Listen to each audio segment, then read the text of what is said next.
So now we're going to move to the inside of the skull. We've been on the external part of the skull. Now we're going to go to the internal part of the skull. So when we do that, we take the top of the skull off so you can see the inside portion of the skull. So this pink bone right here is very embedded inside of our skull, and it helps to make up sinuses, and it has a lot of little parts to it. This whole bone is called the sphenoid bone.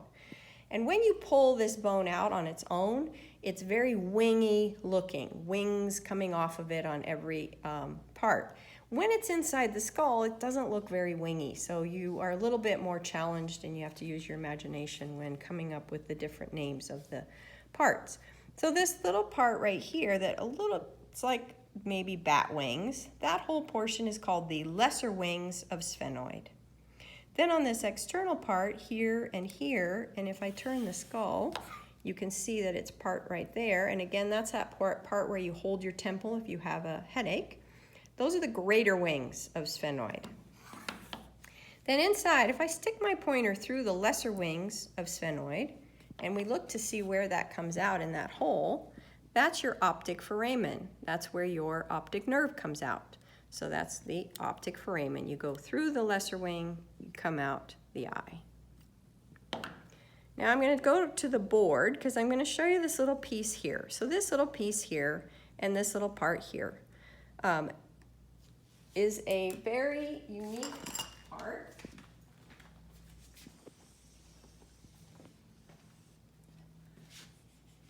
And we call the part that sticks up the sella turcica. And the part that's an indentation, the hypophyseal fossa. And a fossa is a depression. So if I make a little dude, and I am the world's worst artist, my little dude is going to sit and hold on to this part. So what he's holding on to is the sella turcica. What that part means in Latin is Turkish saddle, because the Turkish saddle used to be a piece of wood that stuck up on top of the horse. Where his butt sits then is the hypophyseal fossa. And this actually goes towards the back of the skull. So don't get confused when you're looking at that part, so you can figure out that. So if we go back then to the skull, this piece is the sella turcica, and this is the hypophyseal fossa. So our little dude is holding on to the saddle, and he's looking to the back of the skull, and his butt sits in the hypophyseal fossa. And that's it for sphenoid bone. Now this white portion right here, if you remember, I talked about the ethmoid bone, and you can see a little portion of it here, and you can see a little bit of it here. This part that sticks up is called the Crista Galli. And the Crista Galli means rooster's comb. And then these little holes that are kind of lacy on either side, that's called the cribriform plate. And those are part of the ethmoid bone. Then if we go into the nasal, the superior nasal conchae and this plate that sticks up right here are part of the ethmoid as well. So the superior nasal conchae is here. Then this part that's straight up and down is called the perpendicular plate. The perpendicular plate plus the vomer make up the nasal septum. And I'm going to write that on the board as well, so you can remember that. Perpendicular plate plus the vomer equals nasal septum.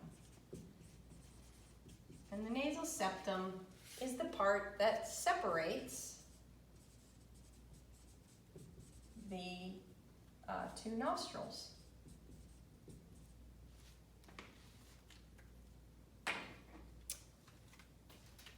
The last part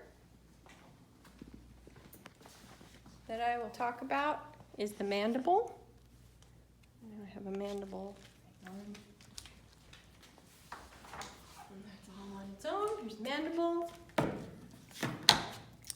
And the mandible has several parts. This part that rises up is called the ramus. This main part is called the body. And then you have this hole here. We need to know all the holes, so that's called the mental foramen. The part that sits in the skull and articulates with the skull, and this portion, which I realize I've forgotten to tell you, that's a fossa. That's called the mandibular fossa. It's located on the temporal bone. And the mandibular condyle, this portion that's very smooth and articulates with the skull there in the jaw. So the mandibular fossa is on the temporal bone. Mandibular condyle is on the mandible. And that's what allows us to chew and to articulate. A few things just on this skull. You can really see that mastoid process really sticking out, the styloid process really sticking out, and muscles are attached there, so this is partly involved in the neck muscles.